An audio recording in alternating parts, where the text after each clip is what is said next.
All right. Picture this. You are lying in bed. You're perfectly horizontal, completely cocooned in blankets, absolutely safe, and maybe 3 seconds away from a glorious, much-needed sleep. And then, out of literally nowhere, your entire body violently jerks itself awake as if you just plummeted off a skyscraper. Welcome to This Explainer. Today we're diving into one of the most ridiculous, completely unprovoked biological pranks human physiology plays on us. We're going to figure out exactly why your brain decides to absolutely smash the panic button the exact second you finally manage to relax. Look, I know I can't be the only one who has experienced this sheer absurdity. You're lying flat on your back. The laws of physics strictly dictate that you cannot fall any further. Yet, suddenly your brain screams, "We're going down," and your leg violently kicks out to catch you from tripping over absolutely nothing.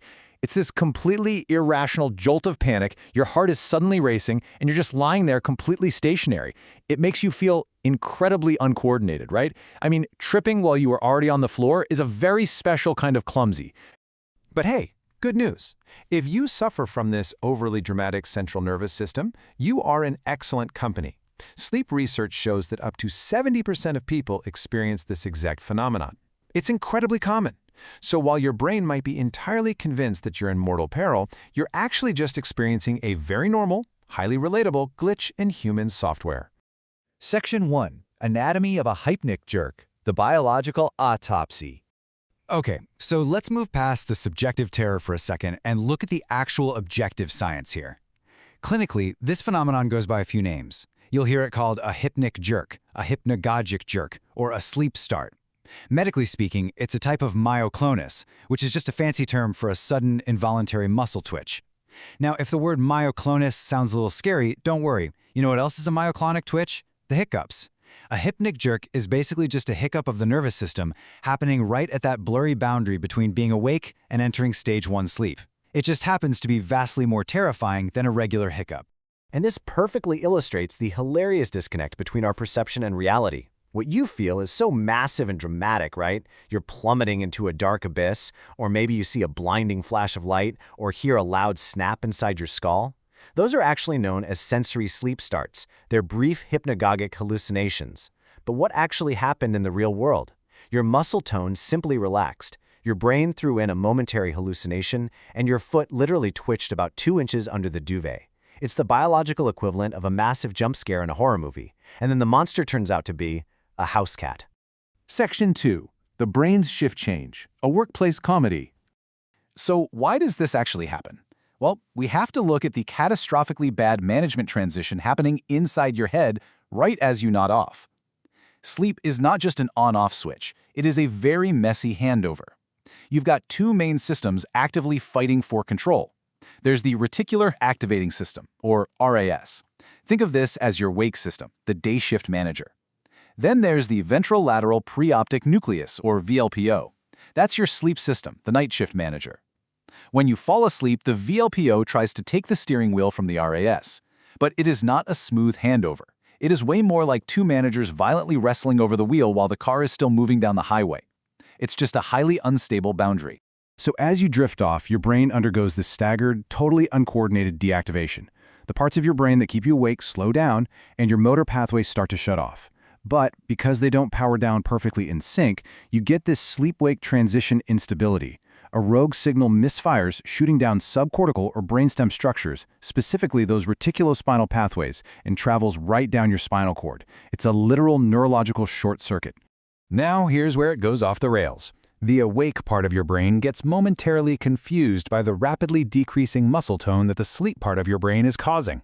The wake system looks around and goes, "Wait, why are we going limp? Are we dying?" and just mashes the panic button. It dumps a massive surge of adrenaline into your system to wake you up and save your life. Your heart races, your breathing spikes, and your perfectly good, peaceful relaxation is totally ruined. So yeah, thanks brain. Section 3. Blame your primate ancestors, the evolutionary falling hypothesis.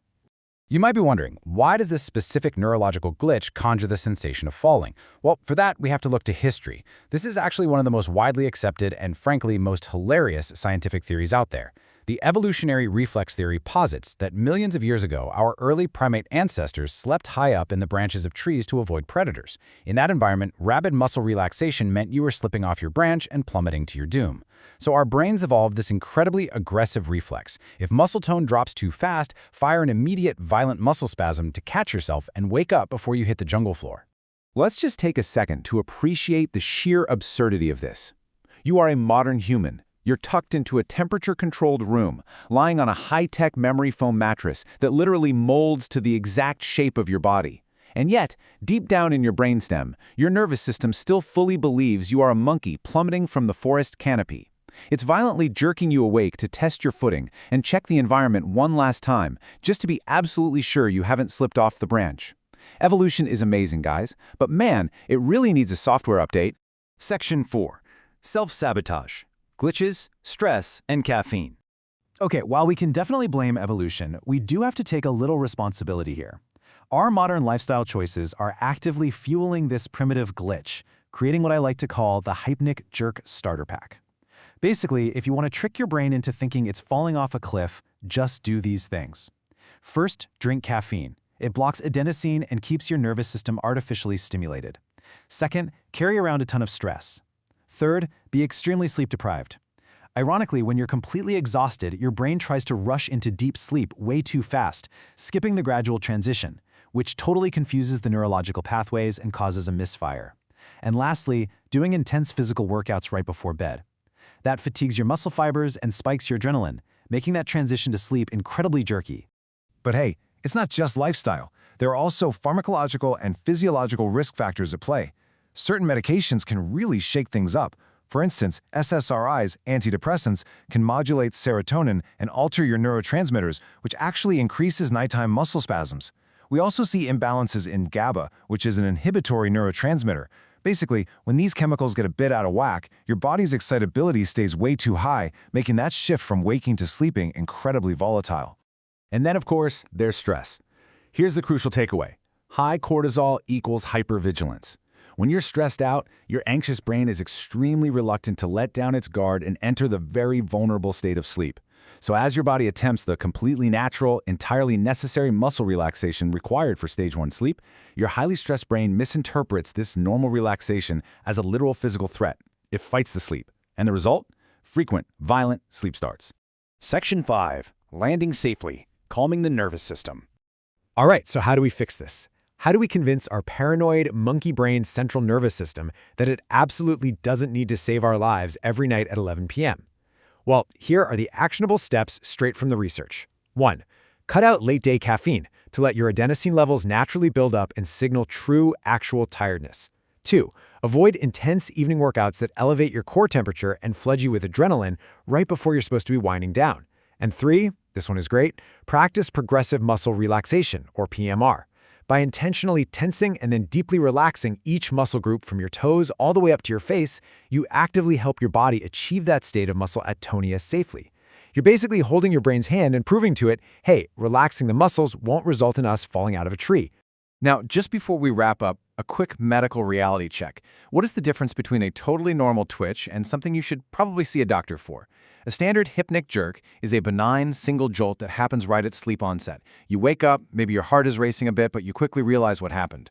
However, if you're experiencing rhythmic, repetitive convulsions throughout the night, or you're waking up with a sudden gasp or choking sensation, which could indicate a lack of oxygen from sleep apnea, that is when you really need to go consult a sleep specialist.